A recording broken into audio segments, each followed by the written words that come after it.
Aujourd'hui, j'ai fait une connerie en tombant malade dans l'appartement de ma copine, NSFW. C'est arrivé vendredi soir, et c'est une longue histoire, mais attachez vos ceintures parce que c'est une sacrée histoire. Vendredi soir, j'ai emmené ma petite amie dans un restaurant italien local que nous aimons tous les deux pour la Saint-Valentin. Elle a commandé des lasagnes et j'ai pris un Alfredo. Le dîner s'est bien passé, nous avons bien mangé, mais j'ai ressenti un grondement dans mes tripes qui était très inquiétant. Quelques heures plus tard, je suis allongé dans mon lit et, tout à coup, je reçois un appel de la nature, mais pas de façon normale. Je m'assois et je commence à pisser du cul. Puis, au milieu de la merde, je sens que ça commence à remonter dans ma gorge, j'attrape la poubelle et je commence à vomir tout l'Alfredo que j'avais mangé plus tôt. J'ai vomi environ 5 fois, et la quantité de vomi était vraiment impressionnante. Je ne sais pas si vous avez déjà vomi de l'Alfredo, mais laissez-moi vous dire que ce n'est pas une bonne chose à vomir. Je ne sais pas s'il existe une chose qu'il est bon de vomir, mais ce n'est pas l'Alfredo. Je suis donc là, un short autour des chevilles, avec la pire diarrhée que vous puissiez imaginer, tout en vomissant dans la poubelle de la salle de bain. Je me nettoie, puis j'attrape la poubelle pour l'emmener à la benne à ordures afin que son appartement ne sente pas le vomi. Un coup d'épée dans l'eau, le sac poubelle fuit et je dois maintenant laver la poubelle aussi. Génial. Je prends donc un autre sac poubelle et me dirige vers la benne à ordures. Il fait froid, j'enfile un pantalon et un manteau, mais je me sens toujours aussi mal.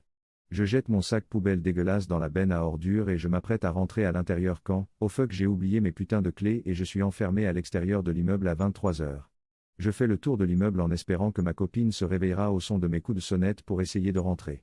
Je sonne plusieurs fois, j'attends une minute, je sonne encore plusieurs fois, j'attends encore une minute, et maintenant j'ai peur de mourir de froid. Je ne peux même pas aller m'asseoir dans ma voiture parce que mes clés sont dans son appartement et que j'ai aussi laissé mon téléphone à l'intérieur.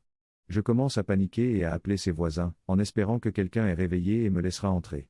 Heureusement, le 4e appartement que j'ai essayé a eu la gentillesse de me laisser entrer après que je lui ai expliqué ma situation. Lorsque je suis retourné à son appartement, elle dormait toujours profondément et n'avait pas bougé d'un pouce. J'ai pris une bonne douche chaude et je me suis recroquevillé dans mon lit, pensant que tout était fini. Je me suis trompé. Il convient également de noter que l'évacuation de la douche était en grande partie bouchée, parce que c'est également important pour l'histoire. À 2 heures du matin, je me réveille à nouveau, c'est là que le plaisir commence. Ma cloche a sonné et j'étais de nouveau debout pour le 2e round, mais cette fois-ci, c'était bien pire. J'ai chié les mêmes liquides qu'avant et, à mi-parcours, je me suis rendu compte que j'allais encore vomir, ce qui était surprenant parce que je n'aurais pas pensé qu'il me restait quelque chose après le premier round. Je recommence à chier et à vomir violemment, et après l'avoir vomi encore 4 fois, les choses commencent à devenir floues.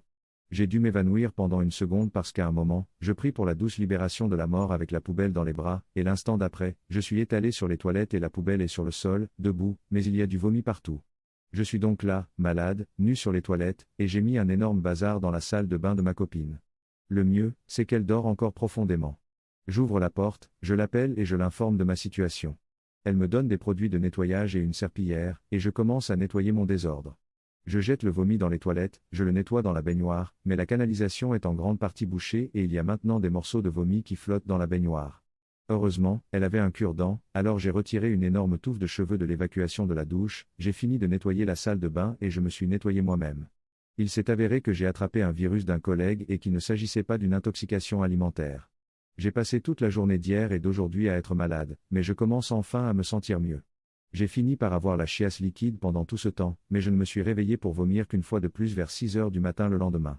Heureusement, ma copine est un amour et elle s'est occupée de moi pendant que j'étais malade. Trop long. Je n'ai pas lu, j'ai cru que j'avais une intoxication alimentaire, mais il s'est avéré que c'était un virus. J'ai violemment chié et vomi, puis j'ai été enfermé à l'extérieur de l'immeuble de ma copine par un froid glacial. J'ai violemment chié et vomi une fois de plus, je me suis évanoui et j'ai laissé tomber mon seau à vomi, ce qui a créé un énorme désordre dans sa salle de bain, que j'ai ensuite dû nettoyer. En résumé, 2 étoiles, je ne recommanderais pas.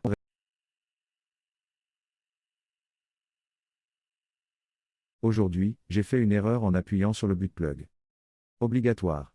Cela s'est passé il y a environ 4 heures. Il s'agit également d'un compte jetable car il est hors de question que j'utilise mon propre compte.